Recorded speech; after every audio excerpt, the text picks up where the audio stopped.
This video is about the future of traditional Kung Fu. So what I'm gonna label as traditional is basically anything that's not living like right now. So the traditional practice of it.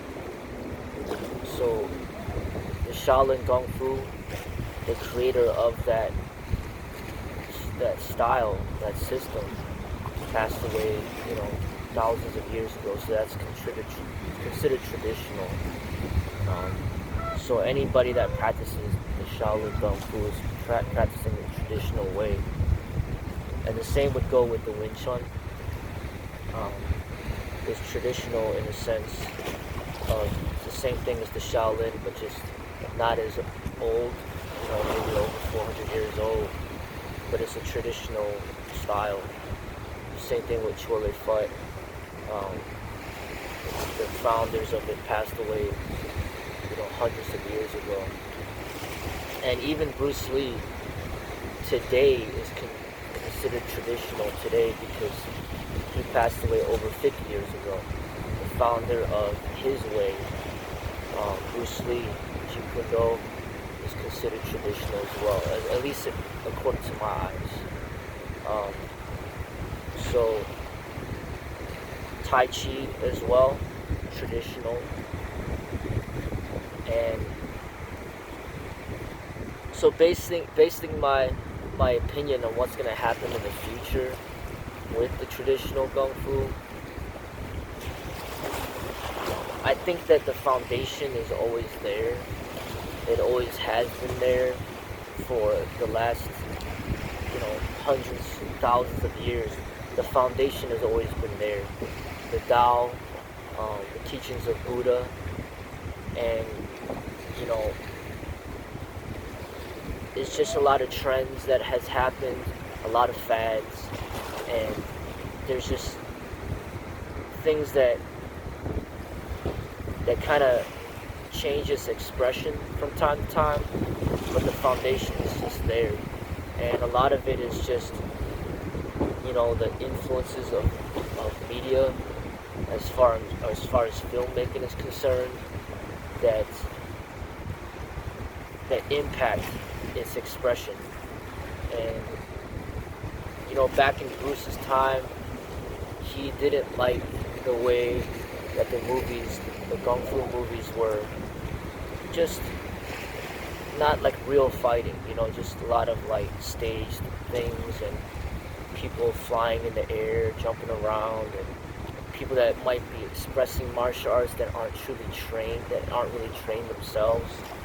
And Bruce Lee came in there and said, I want to have a different expression that's more practical, that's more effective, and straight to the point. So he just showed more the efficient side of the Kung Fu, took it away from all those like flying around and things like that, but it's more like real fighting based, and that had a huge impact for many years, and still to this day, people will always appreciate that aspect of his expression and the importance of it, and that kind of created that balance. And then Jackie Chan came into the scene, and he's like, Bruce Lee's too serious. I'm not serious like him. There needs to be some laughter in Kung Fu, something not so serious. So Jackie Chan contributed like the aspect of laughter, comedy, and then also like the aspect of performing his own stunts. Like nobody really would do such, risky things as him, but he did it. His Kung Fu was like the element of risk and not being afraid of injury and being real. Like a lot of actors are, hiring stunt people to perform things that they can't do themselves, and then they make it all, make the audience try to believe that it was actually them and when it wasn't. So that's pretty much being fake. and Jackie Chan's like, no, I want to be real. If I can't do it, then we're not gonna film it, and we'll film it, and we'll show that of what I can do. So Jackie Chan put the real element into stunt work. Bruce Lee put the real element into fighting. So you shouldn't pretend like you're a martial artist on film. You should truly be a martial artist on film. You should truly be skilled in what you do. You should truly be strong and talented and fast and capable of defending yourself and others. So Bruce Lee put that realness in the film. And then Jackie Chan did the same thing, but in his own way. Be careful. He put the realness into the stunt work, and he added that element of laughter and comedy that so many people appreciated, to the point where he's become like a multi-millionaire, well known and famous all over the world. He achieved fame not just in China but in America as well, and he's living to be able to experience that. Bruce, on the other hand, achieved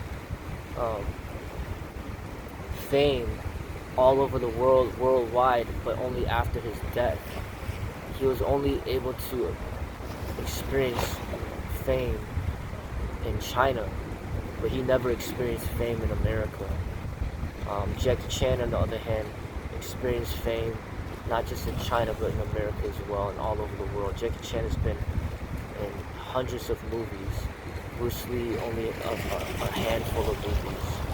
So they have both really changed the game in the martial arts expression on film, big time. And Jet Li, he expressed a lot of talent in the Olympics, and he was able to win some gold medals in the Olympics with his expression of wushu. So that was an expression of the competitive side of wushu, which neither Jackie Chan or Bruce Lee did. And then Donnie Yen is just kind of like continuing to do the legwork for the martial arts, by being involved in these movies with Yip Man and things like that. As far as other movies that I truly appreciate that are very artistic are movies like House of Flying Daggers, Fearless,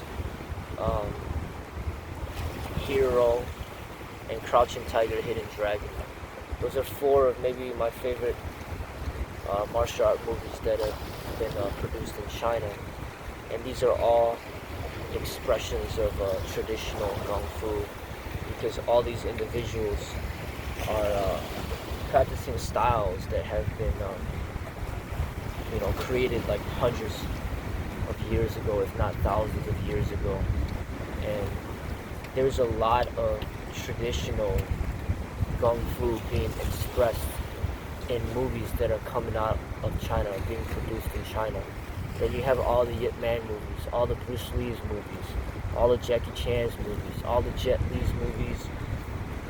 I already said that, but all these movies, Donnie Yen's movies, they're creating the blueprint, the framework for traditional Kung Fu. And then in China, you have thousands, if not millions, of people practicing Tai Chi, practicing Wing Chun, practicing Shaolin Kung Fu, practicing Chou Lei Fut, Hung Gar, all these different styles in China. That's not going away. So I don't see traditional Kung Fu changing. The foundation has always been there. It's just the influence in America. That's what is,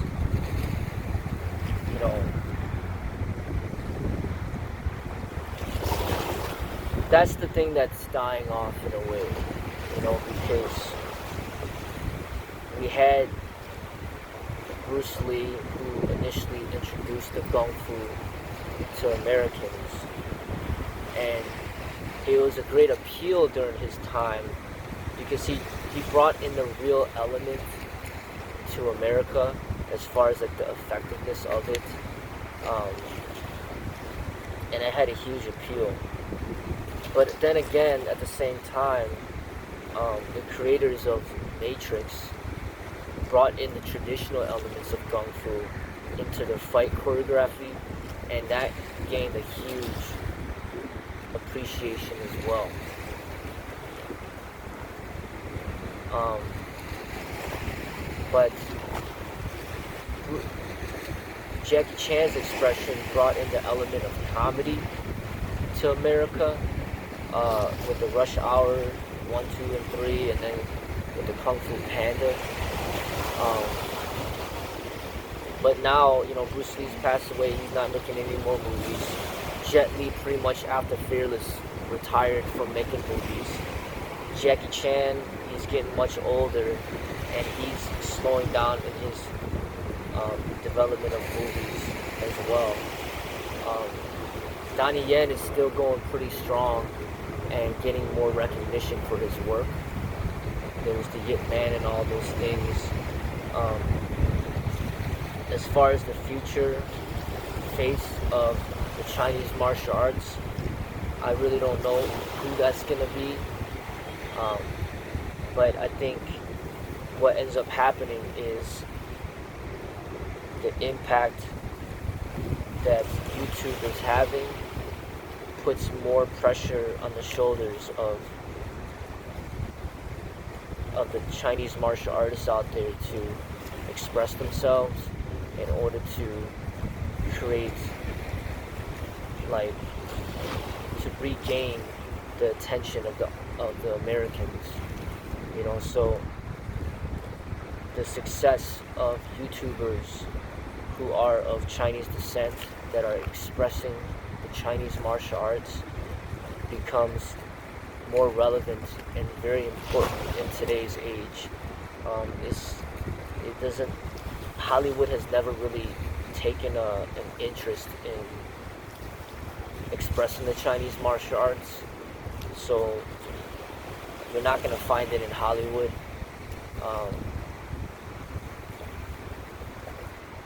And China is just going to do what China does. They're going to continue to do what they're doing, and they've been producing many movies and expressions of Kung Fu. But in America, the expression has always been limited. Even Jackie Chan and Jet Li didn't really have that many opportunities in Hollywood.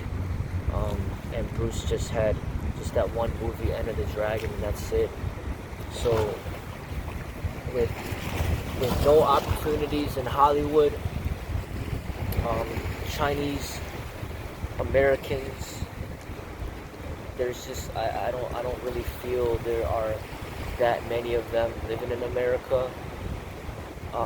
And even if there are the people that are Chinese American in America, I would say majority of them don't even practice martial arts. So the few Chinese Americans that are in America that actually do practice martial arts, there's just a lot of pressure on their shoulders to jump into social media, onto YouTube, to try to build recognition towards the Chinese martial arts, build an interest, and to not allow it to be forgotten. But just the fact of the effort and the reminder to the audience to not forget about Bruce Lee, to not forget about the great Chinese martial art movies that have been created in China, such as Hero, House of Flying Daggers, Fearless, Crouching Tiger, Hidden Dragon. To not forget about the work of Jet Li and Jackie Chan and Donnie Yen. To not forget about the movies like The Yip Man 1, 2, and 3. To not forget about movies like Matrix. To not forget about the books of Bruce Lee. it's just a constant reminder to the Americans out there to appreciate the Chinese martial arts, the beauty of it. You know, I put in a lot of work through the years, and I continue to put in the work today. And I'm training my children to put in the work, you know, to express the Chinese martial arts and to promote it. So I hope to continue to live for many years to come, you know, and to have even more time to continue to express Chinese martial arts, to express Kung Fu. And then when I pass away, I hope that my children will continue to put in the work as well, so that we always will, you know, have an influence and an impact in the society towards the promotion of this work. So that's the future that I see. I don't see the Chinese martial arts going anywhere. I don't see it dying off completely. But at the same time, I don't see it in the forefront of media and being super popular in Hollywood and with the majority of the people. I see that Kung Fu and Chinese martial arts will always be designed for people who are more underground. You know, that it's not supposed to be like in the forefront. That it's always supposed to be like in the background. And that's okay.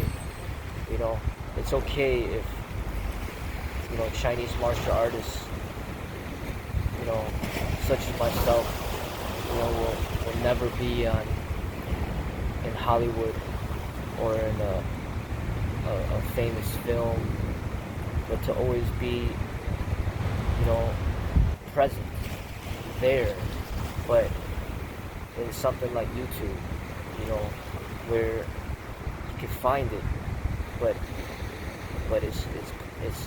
it's not where everybody knows about it, but some people know about it, and you know, those people is what keeps it alive. You know, it's always going to be a smaller niche, and that's okay.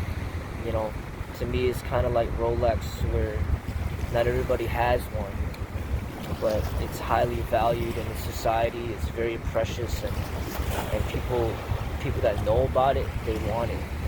You know, and they value it, and it's not for everybody.